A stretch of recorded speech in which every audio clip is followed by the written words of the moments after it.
สวัสดีครับ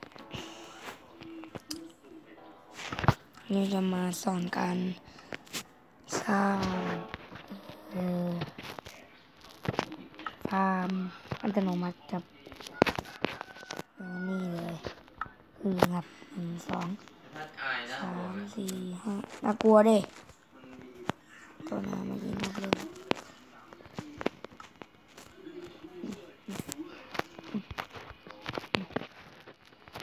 แล้วก็เลยสโตนต่อรอไว้ก่อนเลยน้ำไปครับตรงนี้นะเหมือนกันแล้วก็เข้าไปในสุดกดไปสุดนะครับแล้วฝั่งนั้นมันจะกันบล็อกเพื่อกำลังการกดตรงนี้หน่อยฟังเลย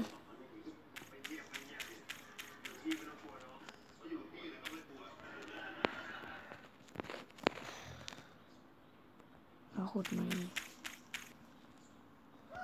เอามันมาไป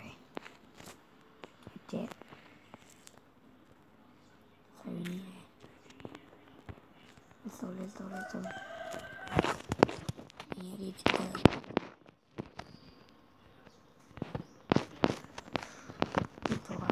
ตัวยาวเลยยังไงก็ได้ครับแต่มันต้องไฟแรงนะครับจะใช้ได้จะเอาคันโยกกระจุ่มกันเลยครับแล้วแต่ผมจะเลือกเป็นตัวมันกดน้อยกว่าโอเคครับเข้าโอเคกดลงไปครับอันนี้ก็จะมีครับลงไปอีพอปเปอร์ครับคือส่งของครับวางเลยได้มาเราทำการใส่น้ำหมดดีกว่าใส่น้ำไปในตัวถังสปอนเลยแต่เขาใส่ทุกวันนะครับไม่งั้นมันจะไม่สำเร็จนะจะเอาฟังอะไรก็ได้ครับแต่แล้วแต่ผมขอเอาแค่5เพราะมันง่ายมากก่อนขั้นตอนต่อไปก็นี่เลยแครอทก็สาลิงโตจะเอาเป็นฟาร์มอะไรก็ได้นะเพราะว่าแครอทมันปลูกง่ายไม่ยากด้วย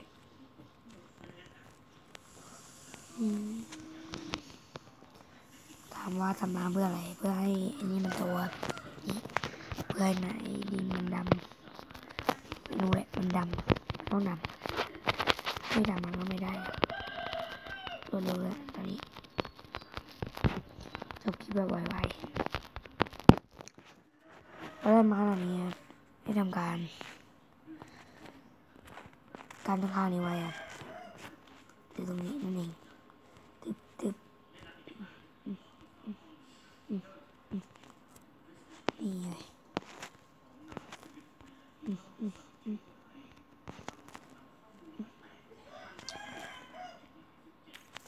แล้วก็ลงมาทำงานมาเปอร์แล้ว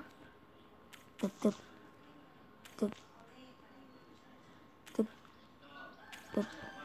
แล้วก็กดขึ้นไปครับแล้วก็กดตามนี้ครับตามรถไฟครับนี่เลยแล้วก็นี่นะเจ๊ต้องของใช้กล่องเลยครับกล่องนี้นะนี่แล้วก็บอกเลยได้ครับบอกกันต่อไป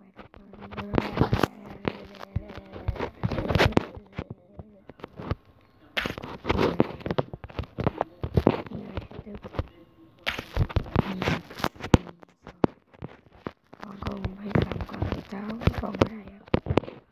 ถ้าอยากได้เยอะอยากได้น้อยก็น้อยก็กด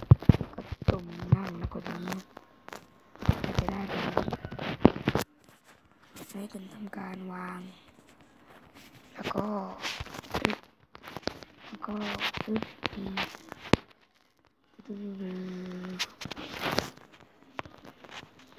ขั้นตอนนี้สำคัญนะ ที่ทำแบบนี้นี่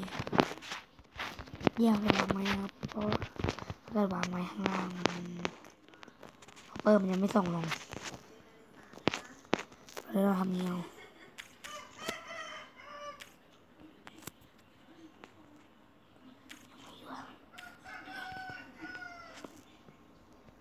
แบบ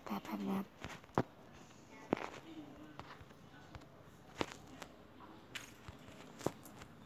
แบบนี้ได้ทำแบบนี้นี่ตื้อนี่มันแบบนี้แล้วก็รถเครื่องก่ออะไรเนี่ยผมไม่รู้เป็นคือรถคัมเปอร์ใช่ป่ะไม่ใช่นะใช่ก็ลองมาไปว่าจกหรืออะไรก็ได้ครับจะปิดหรือไม่ปิดก็ได้ครับแต่ต้องเสร็จนะครับขั้นตอนนี้มาแล้วก็กดตุ่มมันก็จะมาอย่างนี้แล้วก็เลยรอมันมีอะไรโอนเสร็จก่อนเอาแป๊บนะครับพอเสร็จแล้วก็กดตรงนี้มันก็จะตัดไปนี่เลย